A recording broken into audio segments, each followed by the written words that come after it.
आगे का लेसन देखिए। तमाम महान हस्तियों की तो सबसे बड़ी यादगार का या धरोहर उनके द्वारा लिखे गए पत्र ही हैं। भारत में इस श्रेणी में राष्ट्रपिता महात्मा गांधी को सबसे आगे रखा जा सकता है। दुनिया के तमाम संग्रहालय जानी मानी हस्तियों के पत्रों की अनूठा संग्रह मिलता है। तमाम पत्र देश, काल और समाज को जानने समझने का आसान पैमाना है। भारत में आज़ादी से पहले महासंग्राम के दिनों में कुछ अंग्रेज अफसरों ने अपने परिवारजनों को पत्र में लिखे हुए आगे चलकर बहुत महत्व की पुस्तक तक बन गए। इन पत्रों ने साबित किया कि यह संग्राम कितनी ज़मीनी मजबूती लिए हुए हैं। यानी कि जो पहले जितने भी स्वतंत्रता सेनानी हुए हैं, उन्होंने अपने आज़ादी के लिए जो लिखा था वो मोबाइलों पे बात नहीं की थी, वो पत्रों के द्वारा उन्होंने किए थे। और वो पत्र आज भी संग्रहालय यानी म्यूजियम में रखे गए हैं। महात्मा गांधी के पास दुनिया भर से तमाम पत्र केवल महात्मा गांधी इंडिया लिखे आते थे और वे यहाँ ही रहते थे, वहाँ तक पहुँच जाते थे। आज़ादी के आंदोलन की कई अन्य दिग्गज हस्तियों के साथ भी ऐसा ही हुआ है। गांधी जी भारत देश दुनिया में सबसे बड़ी संख्या में पत्र पहुँचते थे, पर पत्रों का जवाब देने पर मामले में उनका कोई जोड़ नहीं था। कहा जाता है कि जैसे ही उन्हें पत्र मिलता वे उसी समय उसका जवाब भी लिख देते थे। अपने हाथों से ज़्यादातर पत्र के जवाब देते थे। जब लिखते उनका दाहिना हाथ दर्द करने लग जाता था तो बाएं हाथ से लिखने में जुट जाते थे। महात्मा गांधी ही नहीं, आंदोलन के तमाम नायकों ने पत्र गांव-गांव मिल जाते हैं। पत्र भेजने वाले लोग उन पत्रों को किसी प्रशस्ति पत्र से कम नहीं मानते थे और कई लोगों ने तो उन पत्रों का फ्रेम बनाकर रखा है।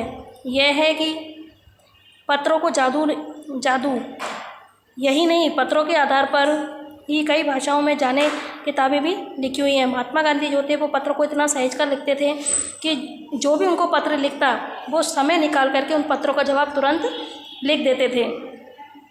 और जो जितने भी स्वतंत्रता सेनानी थे उनके पास जितने भी पत्र आते थे वो उनको फ्रेम करवा करके प्रशस्ति पत्र के समान उनको रखते थे। वास्तव में पत्र एक दस्तावेज से कम नहीं है।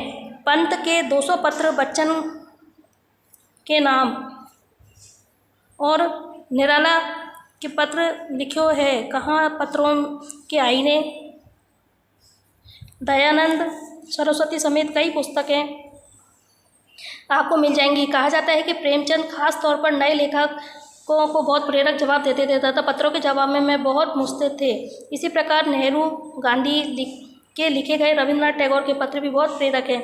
जितने भी कवि हुए हैं, लेखक हुए हैं, उन सभी के पत्र लिखे जाते थे। उन्होंने अपनी जितनी भी जीवन की कहानियाँ हैं वो सब पत्रों के रूप में संचित कर रखी हैं। महात्मा और कवि के नाम से महात्मा गांधी रविंद्रनाथ टैगोर के बीच सन 1915 से 1941 के बीच के पत्राचार का संग्रह प्रकाशित हुआ है, जिसमें बहुत से नए तथ्यों और उनकी मनोदशा का लेखा जोखा मिलता है। पत्र व्यवहार की परंपरा भारत में बहुत पुरानी है, पर इसका असली विकास आज़ादी के बाद ही हुआ है। तमाम विभागों की तुलना में सबसे ज़्यादा गुडविल डाक विभाग की ही है। इसकी एक खास वजह यह भी है कि यह लोग उन जोड़ने का काम करता है। घर घर तक इसकी पहुंच है। संसार के तमाम उन्नत साधनों के बीच भी चिट्ठी पत्र की हैसियत बरकरार है।